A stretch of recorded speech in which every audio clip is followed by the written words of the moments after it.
Hello, welcome. I'm Talia Lutzker. Welcome to Ayurveda Every Day with Talia.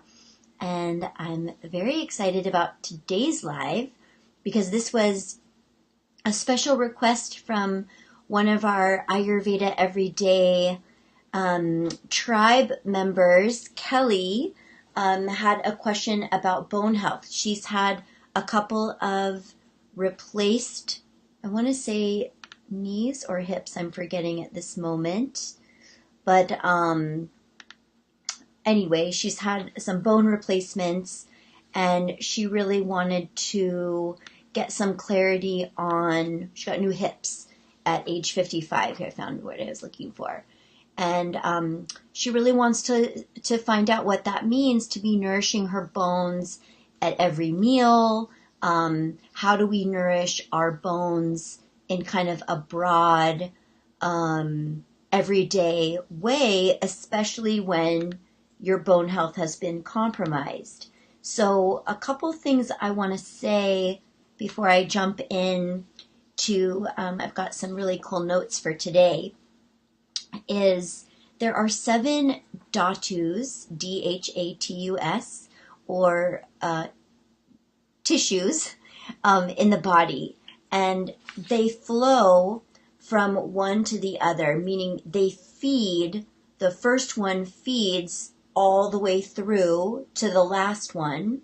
And bones are number 5. So we've got lymph is number 1.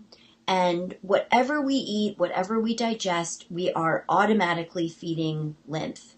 And lymph is our immunity, it's our protector. I think of lymphatic fluid as the garbage collectors of the body. They kind of come through and do a big sweep of what doesn't belong here, what's a pathogen, what's a bacteria, what can I get to, digest, and come to this person's rescue. Lymphatic fluid drains at the subclavian vein just below the clavicle bones. And let me get this off my screen.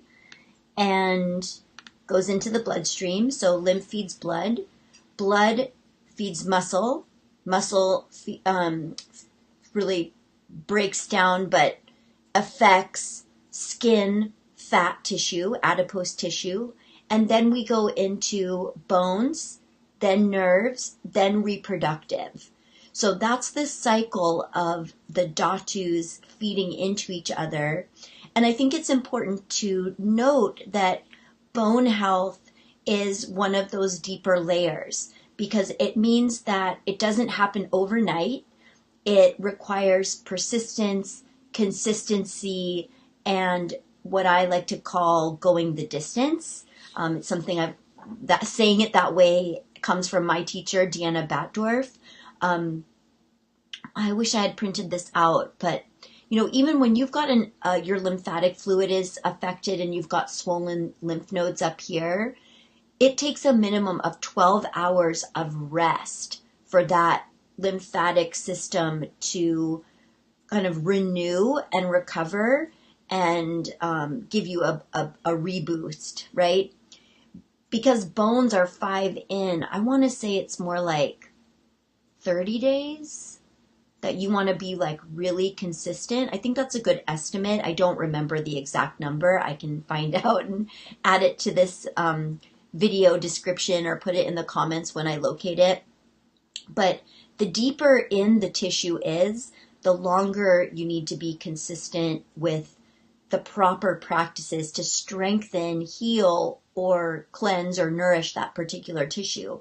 So bone health and bone nourishment, they're actually directly affecting and affected by adrenal health, by hormonal health. So if we were to even dial back from lymph, our endocrine system is always active, and adrenals are just one part of that whole hormonal endocrine system. And hormones are definitely connected to how we feel and how we think. So when we go to food, sometimes we are directed by our hormones, like we are directed emotionally, or I don't want to say energetically, but unconsciously towards what we choose to eat. And that's only a problem when the accumulation from your choices is not what you want to be accumulating. Instead of accumulating health and vibrancy and fluidity, you're accumulating stagnation or inflammation or dryness. But bone health is very interconnected with the health of the hormones, in the way that they interact with the body. And adrenals specifically, because adrenals are the gland that rule secretion of adrenaline, which is the hottest, driest hormone in your body, also the secretion of cortisol, and which you have a limited amount of, and which is the buffer to when adrenaline is excreted. What else did I want to say about that? It's what I wanted to say, I guess basically that because adrenals rule fight or flight, they're very much the seat of hormone balance. When you're in fight or flight mode and you're producing too much adrenaline and therefore a lot of cortisol, there's a setup there to just run out of juice and be running on empty, which is vata depletion in Ayurveda. And the bones and the nerves are ruled by vata.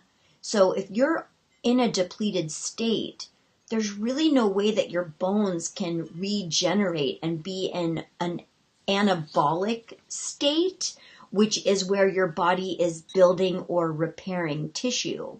So this is how bone health gets tied back to adrenal health, at least in my mind. And the more that we focus on bone health, the more that we do nourish the adrenals and ultimately sleep. So this is really interesting that sleep and adrenal health is tied into bone health.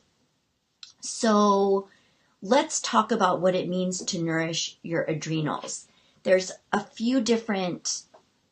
million different ways that we can look at nourishing adrenals, but one of the primary foundational pieces is deep rest, especially if you're somebody who runs on anxiety or you're very quick and fast moving and you're always on the go, and maybe you've got a lot of stress or pressures in your family life or your work life, and you just push yourself to the brink kind of on a regular basis. There's this whole idea of rest in Ayurveda that is beyond sleep. So some of the things that I know that you've heard of are restorative yoga. And here's one reason why I'm such an advocate for yoga as a restorative practice, as well as a practice that gets your blood moving and, can be more athletic and a form of exercise. But for what we're talking about in this moment, restorative yoga is really more powerful in the long run, because picture this is almost always part of a restorative practice. You're laying on your back and you bring your knees into your chest. You're hugging your knees into your chest. When you are in that position, you are opening up your whole middle back and your whole lower back. You are expanding it, widening it, creating space. And where are the kidneys and the adrenals? Right in that center band across the middle back. So you hug your knees to your chest, you're breathing in, you're breathing out. Oxygen is the most anti-inflammatory substance that you can inject into your body. So you are just calming and softening. And if there has been fight or flight, if there has been a lot of push, something like that restorative pose where you're really in your breath and expanding physically the structure around the adrenals is just beyond powerful. And so that's what I mean by rest beyond just sleep. Doing things while you're active and awake that are specifically designed to have you slow down and expand what I like to call your kidney band. that whole band of energy that wraps around the middle of your body, which when you're in a lot of fight or flight can be adrenal weight. And that's often what it'll be called when your adrenals are taxed or fatigued. You'll gain weight around the middle section of your body, even if you've never gained weight ever before. This often happens for women over 40 who just keep pushing, and are like, oh, okay, this isn't going to work forever. So rest is really huge. And the flip side of that is that for bone health, you do need to have exercise, as my friend Mary Sheila Ganella talks about when she teaches about bone health. What does she say? You've got to move it or lose it. And I did an interview with Mary Sheila. She's brilliant. In the Life-Changing Power of Ayurveda interview series that happened last April. She was one of my featured speakers. And so some of my notes are actually, for this Facebook Live, are actually from my interview with her, where we did talk about bone health in that interview. So if you're interested in that Life-Changing Power of Ayurveda Summit and you didn't get to see it or listen to it when it was happening live, it is on my website. And you can purchase it. I'm going to actually lower the price so that it's more accessible. But you can purchase it on my website and hear Mary Sheila and all kinds of other Ayurvedic experts. It was truly an amazing event. But you do have to move it or lose it. So strong bones need you to do some weight-bearing exercise. So again, yoga is my favorite. I know it's not the only exercise routine that has you really, use your own body weight to strengthen bone and muscle, but I just think it's incredible. And I'm a huge fan of Iyengar yoga, which is where you hold poses for a longer period of time. You get into very detailed alignment.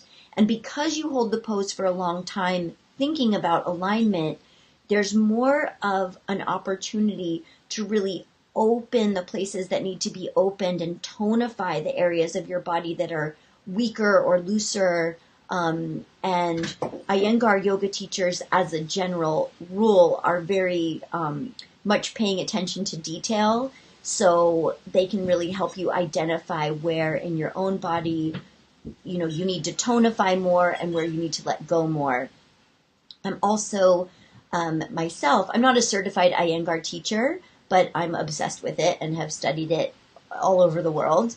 I am, however, a certified Prajna Yoga teacher, and Prajna Yoga is a yoga school that was developed by my teacher T.S. Little and his wife Surya Little. They're incredible, and their school is out in Santa Fe, New Mexico. And the work that T.S. does, Surya also, but T.S. teaches more than she does at the moment. Oh my God, there's a huge storm outside. It's actually kind of scary. The wind is like going crazy, like a tree might blow into the house while I'm doing this Facebook Live. We will see. Hopefully not. But T.S. does a lot of movements that are really close to the ground for the first, say, 30 minutes, 45 minutes of class. And speaking of things on my website, myself and another Prajna Yoga teacher developed an Ayurveda yoga immersion course called Check Your Weather, and where we do the kind of floor work that T.S. teaches, and then we do a more active yoga practice for Vata, Pitta, and Kapha. It's such a cool program. So if that calls to you, that's also on my website. And T.S. teaches on what used to be called Yoga Glow. Now it's just called Glow, G-L-O. But that kind of really slow, earth-bound yoga, again, the bones are ruled by Vata, and Vata is air and ether. And bones should be dense and strong and holding you up like pillars, like architecturally, they need to be strong infrastructure for you. So earth element is really, really healing for bones. So that's where I'm getting all this like yoga that has you be close to the ground either in restorative poses that you hold for long periods of time, or like Tias teaches, sort of Feldenkrais-ish, micro movements that keep you really low to the ground, and then you progress into weight-bearing yoga from there. So I feel like I'm saying a lot, but I'm really into it, and I think it's hugely beneficial, and I want to give you all I've got. Now, on a nutrition level, to nourish bone health, and I'm also simultaneously thinking about adrenal health, calcium and vitamin D. Now, calcium, I don't recommend, by the way, I'm going to make a bold statement here, I do not recommend taking a calcium supplement, especially if it is synthetic or isolated in nature. I'm just like, no, why are you doing that? There is so much calcium. There are so many calcium-rich foods. Dates, tahini, God, it's everything. If you just Google like broccoli, calcium, like foods rich in calcium, the list is enormous, and it's very easy to get a lot of great calcium, even from plant-based diets. But isolated calcium can actually be too concentrated.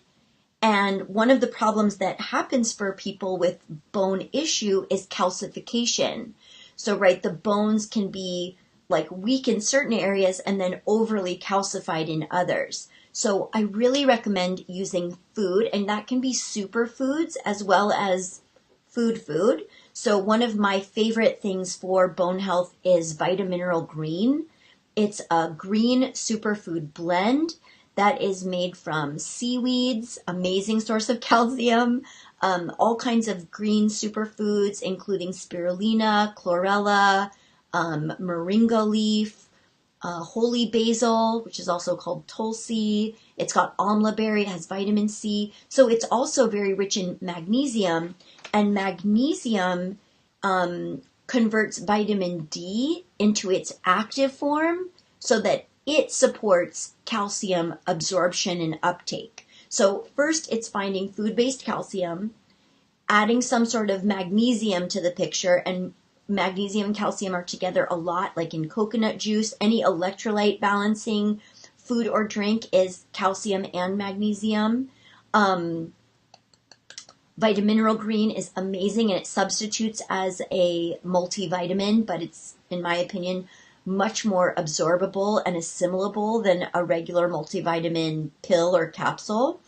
And it helps you to stay on top of your hydration because it's a powder. They also sell it in capsules, but it's a powder, and you've got to mix it into water, or what I like to do is half water, half coconut juice. So I'm still getting I'm still getting that electrolyte from the coconut juice and from the Vitamineral Green, and you could do that every day to strengthen bone health. Since we're in the middle of winter, at least in this hemisphere, the Vitamineral Green might feel a little bit cooling to you, in which case you could do a combination of Vitamineral Green and their complementary product, which is called Vitamineral Earth. Also a very calcium-rich superfood blend, highly absorbable, tastes really great with the Vitamineral Green in coconut water or in some kind of, warm Ayurvedic shake or smoothie. But you could do those together, and the Vitamineral Earth is kind of everything that we thrive on nutritionally, like base level nutrition that isn't green. And it is a warmer formula. It's more roots, bark, stems, and seeds. And the Vitamineral Earth can even be taken as a tea. So those are a couple of my really favorite. If you were here in my office and I was doing a consultation with you, I would want you to go home with one or both of those products. And I do sell those on my website as well.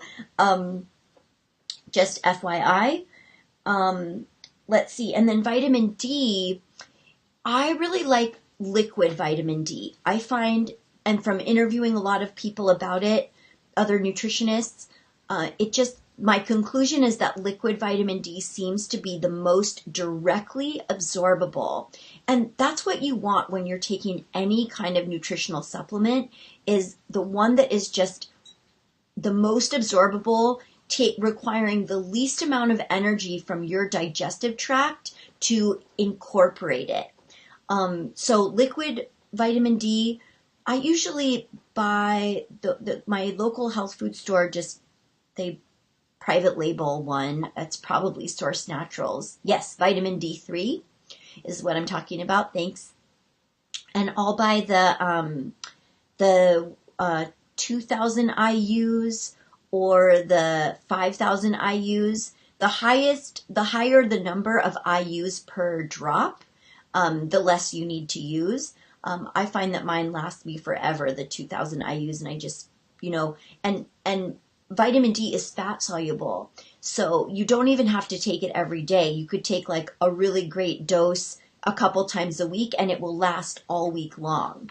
So that's very important, the vitamin D in its active form, so that it helps calcium absorption and it prevents the arteries. Let me just read this. I got this from something I was reading. Helps prevent clogged arteries by drawing calcium out of the blood and soft tissues and back into the bones where it's needed to build healthy bone structure. So it's the vitamin D is actually kind of converting the calcium, moving it out of certain tissues and into bone. And it's preventing calcification of the cardiovascular system as well, which is huge because that's set up for a heart attack. Let's see. What else I wanted to say? Well, I want to share something with you again from Mary Sheila and my interview in the Life-Changing Power of Ayurveda interview series. We were talking about bone marrow as the birth of vitality, like as one of your primary sources of vitality. I was once told by a functional MD, you need vitamin K to absorb. You didn't quite understand. Well, I usually think about vitamin K as being so interlinked with magnesium because isn't vitamin K from dark leafy green vegetables like kale? I have to do some research on that. I'll get back to you on that question so that I can answer it with confidence. Being an Ayurvedic practitioner and an Ayurvedic nutritionist, sometimes I get it, vitamin D and vitamin K together. I don't know that that's always necessary if you're doing really comprehensive food-based calcium and magnesium foods. I believe that vitamin K is part of that, but I will go ahead and research that and just get back to you so I'm giving you a good answer and not a guess. But that bone marrow, when we're compromised, when we're running on adrenal overactivity and we're depleted, your bone marrow is compromised and we don't create as many healthy cells. So when you're trying to really tackle your bone health, I think that rest is huge. The restorative yoga that I talked about, all of that. The weight-bearing exercise, I believe yoga is the best for that because it's also highly adaptable. Like, let's say you're doing plank pose, which is also called Urdhva Dandasana. You're just on your palms and the balls of your feet and you're holding the pose and it's very core strengthening. And you get you're just not quite strong enough in your hips or legs to sustain that. You can come down onto your knees. You could stand up and do it at a wall. So you're still getting some core strength, but it's working your way up to it. So I think of a gentleness to the way that you exercise is really key for bone health. And so running can be to pounding the pavement, even though I love running, of course.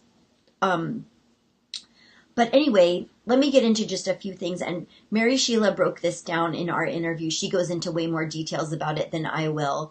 But she basically gave this cool formula for strengthening bones that is an acronym for BONES, BONES. So for the B, it's to balance your nutrition.